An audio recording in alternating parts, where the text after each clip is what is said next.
Tekur til máls á beinni fyrirspurn til hæstv. Félags- og jafnréttismálaráðherra.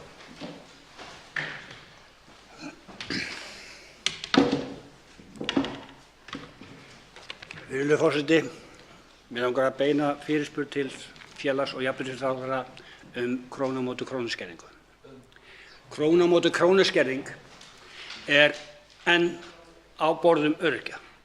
Og hvað þýðir krónu á móti krónu-skerðing? Jú, það þýðir það að ef þér rétt dánarbætur með vinstri hendinni, þá kemur hægri hendin og rífur allar af.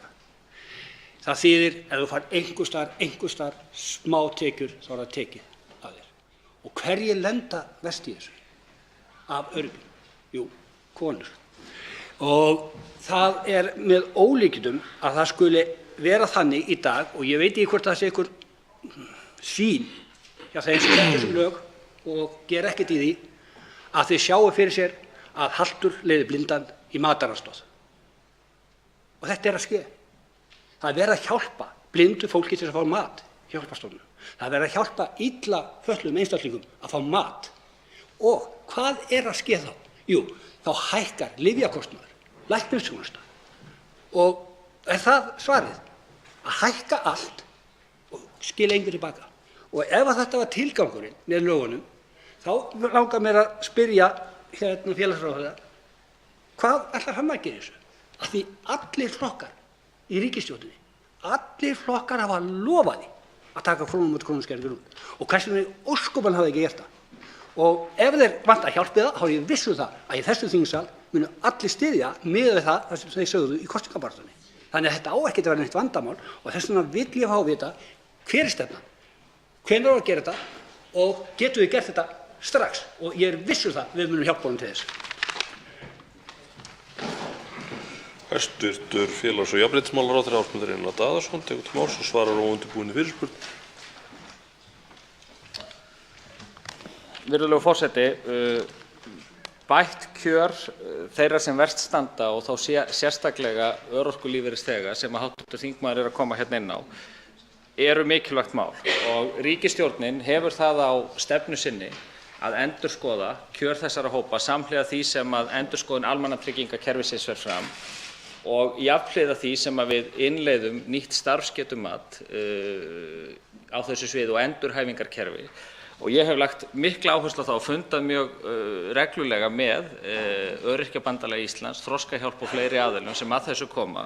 Og það þess vegna fagnaðarefni að ég held að menn sé að ná saman núna stærstu útlínurnar í því hvernig þetta starfsgetumat og þetta nýja endurhæfingarkerfi getur virkað, eða svona flæðiritið í því. Og það var kynnt í ríkisstjórn núna í síðustu viku og í framhaldi af því gert ráð fyrir því að skipa sérstakan vinnuhóp sem að í verði ekki allt of margir aðilar og ætlunin að sá hópur starfi núna fram á vor og fari yfir meðal annars þá þætti sem að snúa þessu starfsgetumat annars vegar og þarf að ná að tengja það inn í ólíka málaflokka og hins vegar endurskoðun almannatryggingakerfisins gagnvart þessum hóp.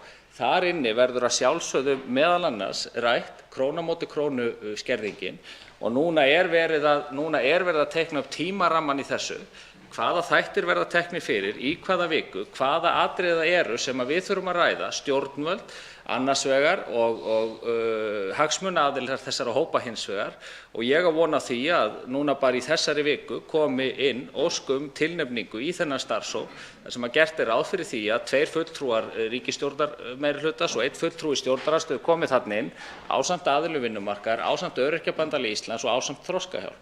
Og í tengslum við þessa vinnu bind ég miklar vonir við það að út úr því geti komið að við getum bæði ég verð að halda áfram hérna í seinna andsvari. Hv. 12. þingmaður Suðurkjördæmis Guðmundur Ingi Kristinsson beinir fyrirspurn öðru sinni til hæstv. ráðherra. Virðulegur forseti, ég þakka félags- og jafnréttisráðherra fyrir þessi svör en krónu á móti krónu-skerðing og starfsgetumat koma ekkert máli við. Þetta gjörólíkir hlutir. Tengjast á engan hátt. Förum í starfsgetumatið, alveg frábært. En tökum krónu á móti krónu-skerðingunum út strax. Afnemum hana. Það er vilji allra og það eru 41 félag í Öryrkjabandalagi Íslands og ekki eitt einasta félag hefur nokkurn tímann tengt krónu á móti krónu skerðinguna við starfsgetummat. Þetta var síðasta ríkisstjórn og það virðist vera lensan hjá þessari ríkisstjórn að tengja þetta saman. En þarna eru engar tengsl og ég spyr þá ráðherra, ef hann segir að sé ykkur tengsl þarna á milli, skýra út fyrir mér. Vegna þess að krónu á móti krónu skerðing snýst það að hafa í sig og á. Krónu á móti skerðing er mannréttindabrot og það er verið að taka peninga af þeim sem síst skyldi. Fólk sem ákveður mat, kemst ekki í lyf. Hvers slags ofbeldi er það? Ég segi það, bara skýrið út fyrir mér. Hvað er tengslin á milli krónu á móti krónu skerðing og starfsgetumat? Hæstv. félags- og jafnréttisráðherra tekur til máls öðru sinni. Virðulegur forseti, það sem ég ætlaði að koma inn á hér í andsvari mínu en tíminn nægði ekki var það að ríkisstjórnin að hefja vinnu og samtal við hagsmunahópa þessara Öryrkjabandalagsins, Þroskahjálp, það hvernig við endurskoðum almannatryggingakerfið og tökum meðal annars á umræðunum krónu á móti krónu skerðingu.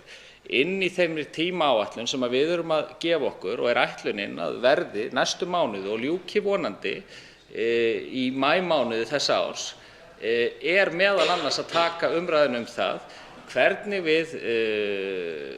við ræðum skerðingar í almannatryggingakerfinu, hvernig við endurskipuleggjum almannatryggingakerfið samhliða því sem við síðan innleiðum starfsgetumat. Það er alveg rétt að þetta tengist ekki, en þetta tengist samt sem áður vegna þess að með breyttu kerfi og endurhæfingar og starfsgetumatskerfi að þá ætlunin að taka líka umræðuna hvernig við bætum kjör þessara hópa og það komin tímaáætlun það og ég vonast til þess að þeirri vinnu ljúki núna á vorþingi þannig að á næsta haust sé hægt að koma með frumvarp sem að tekur á nýju almannatryggingakerfi fyrir þennan hóp en ef að það á að takast þá þurfum við auðvitað að standa öll saman að því og ég fagna þeirri samstöðu sem hv. þingmaður sýnir hér í því.